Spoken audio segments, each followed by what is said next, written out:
Good morning class 8। आज हम पढ़ते हैं वाक्य। तो वाक्य किसे कहते हैं, वाक्य किसे कहते हैं यह बताने से पहले निम्न उदाहरणों को देखिए आप। बच्चे मेला देखकर खुश हो गए। सांप मन ही मन बाज की मूर्खता पर हंस रहा था।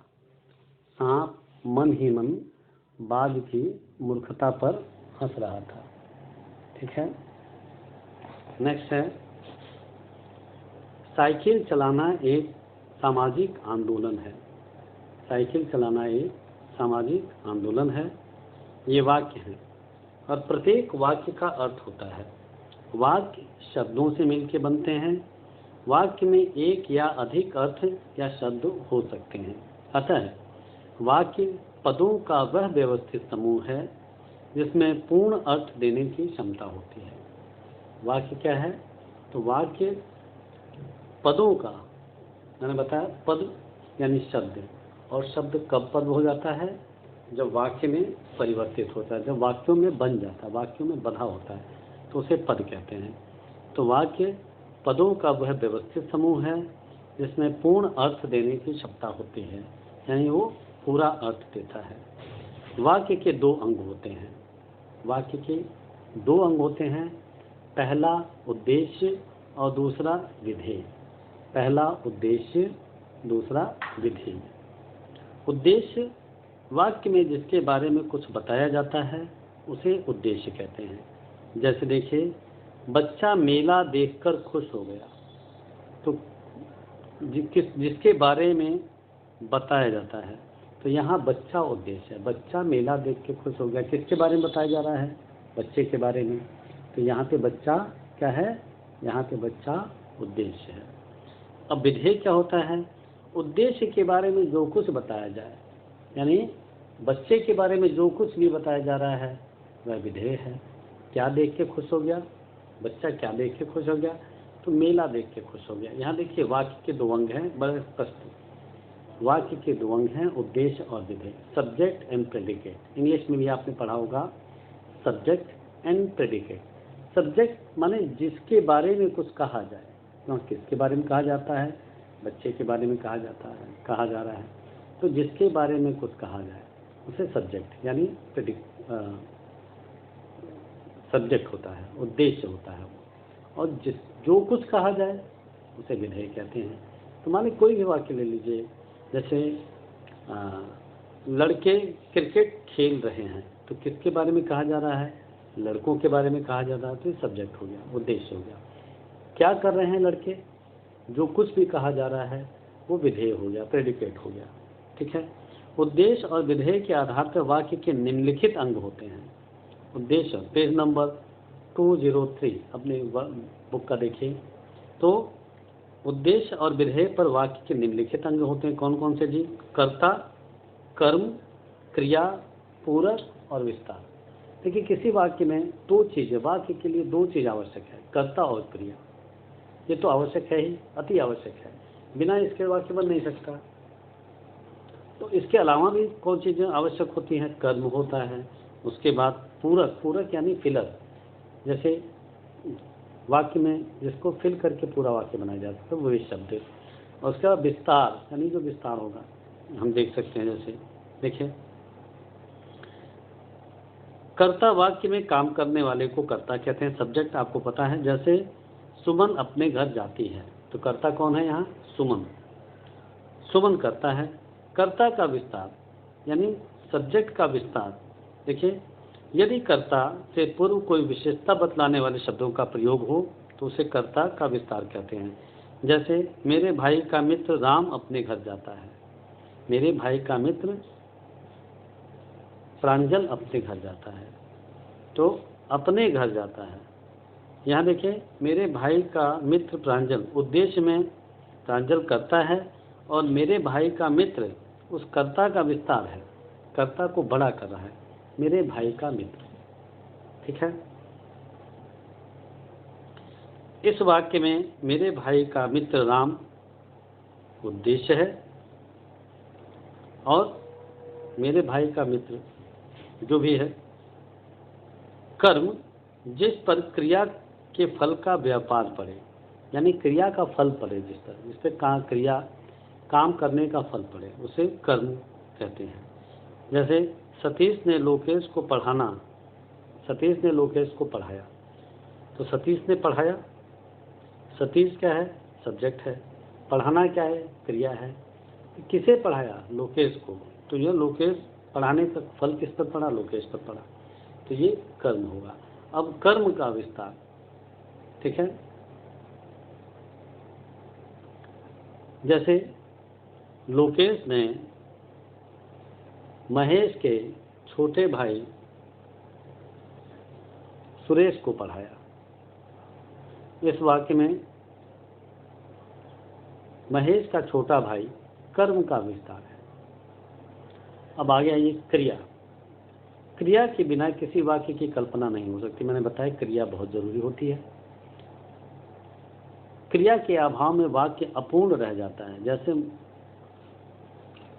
पढ़ेंगे, सुरेश रहा है, महेश रहा है, दिनेश रहा है, तो दिनेश क्या रहा है? इसमें क्रिया न होने से वाक्य अपूर्ण है। सुरेश पढ़ रहा है, अब क्रिया पढ़ क्रिया लग जाने से ये वाक्य पूर्ण हुआ, ठीक है। पूरक, कुछ क्रियाएं अपने अर्थ को पूरा करने के लिए पूरक रखती हैं। इस वाक्य में कथन को पूरा करने का काम पूरक करता है। जैसे गांधी जी राष्ट्रपिता थे। विस्तारक विशेषण तथा क्रिया विशेषण के अतिरिक्त वाक्य में कुछ अन्य प्रकार के विस्तारक का काम करते हैं। जैसे पिछले 10 दिनों से मोहन स्कूल नहीं आ रहा है, तो पिछले 10 दिनों से ये वाक्य में विस्तारक है, विस्तारक का कार्य कर रहा है, ठीक है। अब देखिए, वाक्य के आधार पे, अर्थ के आधार पे वाक्यों के भेद। कुछ वाक्यों के भेद अर्थ के आधार पे भी होते हैं।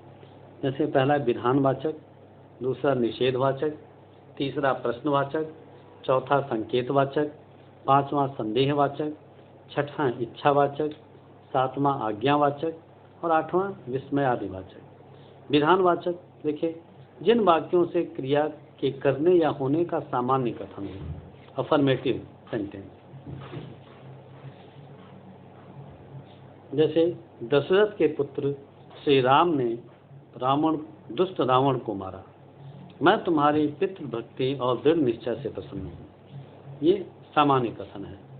निषेधवाचक यानी नेगेटिव, जिन वाक्यों में क्रिया के न करने या न होने का कथन हो, उसे निषेधवाचक कहते हैं।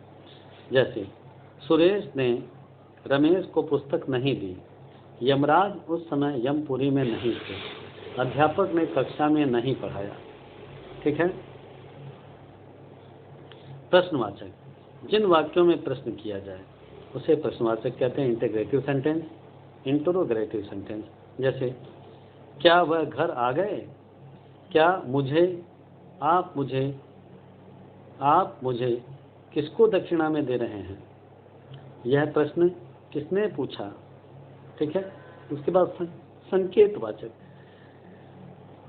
संकेतवाचक, जिस वाक्यों में एक क्रिया का होना दूसरी क्रिया पर निर्भर हो, यानी दूसरी क्रिया होती तो वो क्रिया होगी, ऐसा हो। जैसे रात होगी तो आसमान में तारे चमकेंगे। आसमान में तारे कब चमकेंगे? जब रात होगी, ये क्रिया। यदि रात होगी, पहली क्रिया होगी तभी दूसरी क्रिया होगी, इसे संकेतवाचक कहते हैं। बिजली होगी तो कारखाने चलेंगे, कारखाने तभी चलेंगे जब बिजली होगी, पहली क्रिया होगी, ठीक है। उसके बाद संदेहवाचक, जब किसी बात में संदेह या संभावना का बोध हो। अब तक गाड़ी कानपुर पहुंच चुकी होगी, राहुल प्रधानमंत्री नहीं बन पाएगा, कभी नहीं बन पाएगा। इच्छावाचक, जिस वाक्यों में इच्छा, वक्ता की इच्छा, आशा, शुभकामना, आशीर्वाद आदि का बोध होता है, उसे इच्छावाचक वाक्य कहते हैं। जैसे भगवान तुम्हें दीर्घायु करें, काश मैं सिर्फ एक बार आकाश में उड़ पाता। आज्ञावाचक, जिन वाक्यों में आज्ञा, आदेश, अनुमति या अनुरोध का बोध हो, उसे आज्ञावाचक वाक्य कहते हैं। आप यह ले सकते हैं, तुम जब तक रहना चाहो तब तक रहो, ठीक है।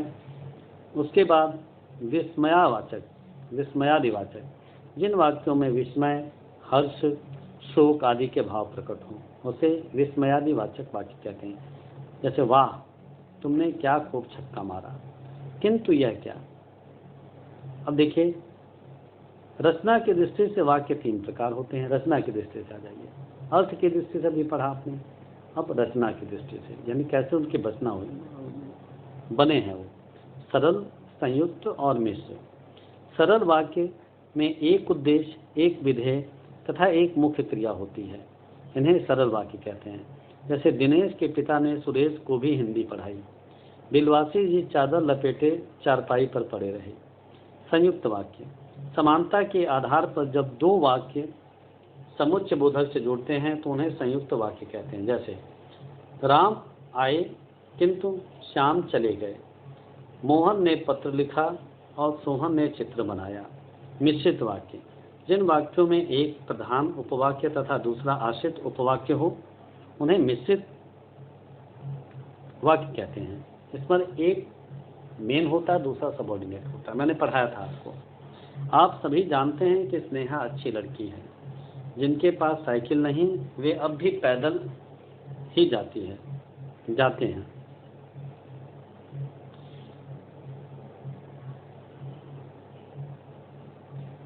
ये ध्यान रहे कि संयुक्त वाक्य समानाधिकरण समुच्चय बोधक से जुड़े होते हैं और मिश्रित वाक्य व्यधिकरण समुच्चय बोधक से जुड़े होते हैं। उपवाक्य, उपवाक्य 2 प्रकार के होते हैं, प्रधान उपवाक्य और आश्रित उपवाक्य। प्रधान उपवाक्य स्वतंत्र होते हैं, वह किसी दूसरे उपवाक्य पर निर्भर नहीं करते। जैसे माँ ने कहा था उन्हें बाजार जाना है, माँ ने कहा था, यह स्वतंत्र उपवाक्य है।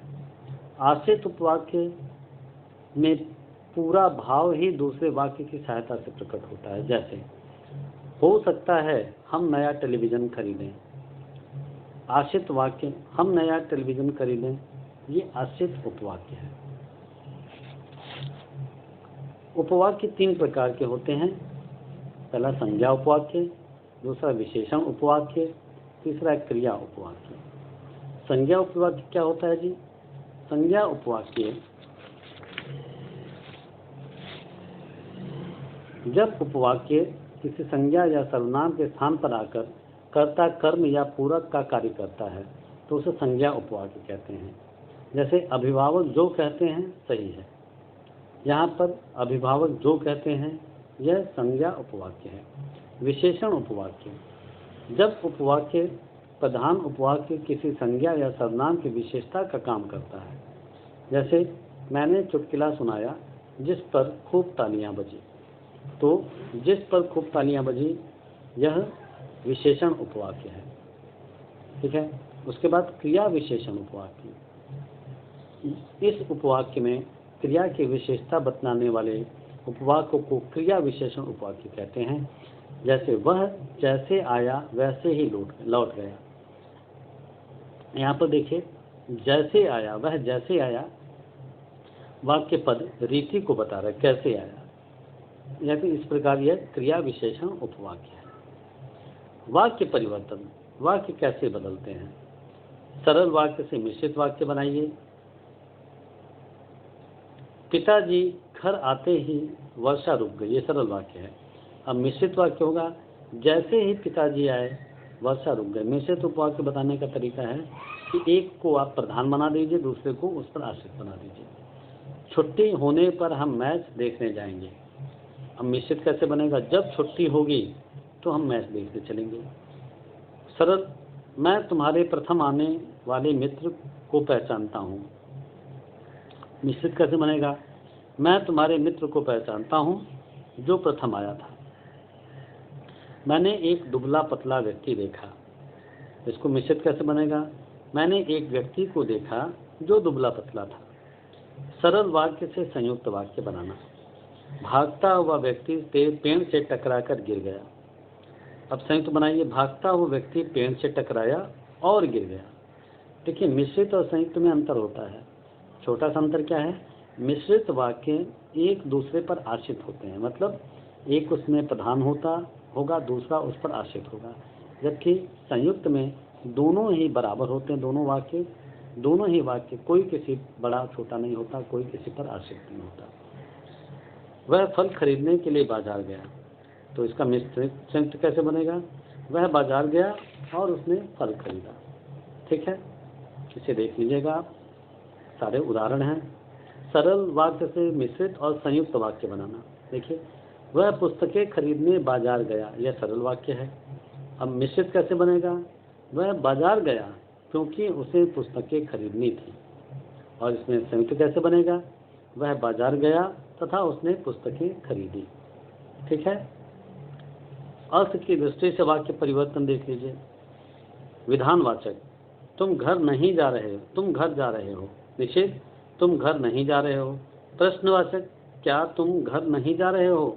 संकेत, वह बुलाएगा तो तुम घर जाओ। संदेह, शायद वह घर जा रहा हो। इच्छावाचक, तुम्हें घर जाना चाहिए। आज्ञावाचक, तुम घर जाओ। विस्मयादिवाचक, अरे तुम घर जा रहे हो। ठीक है, तो इसे आप देख लीजिए।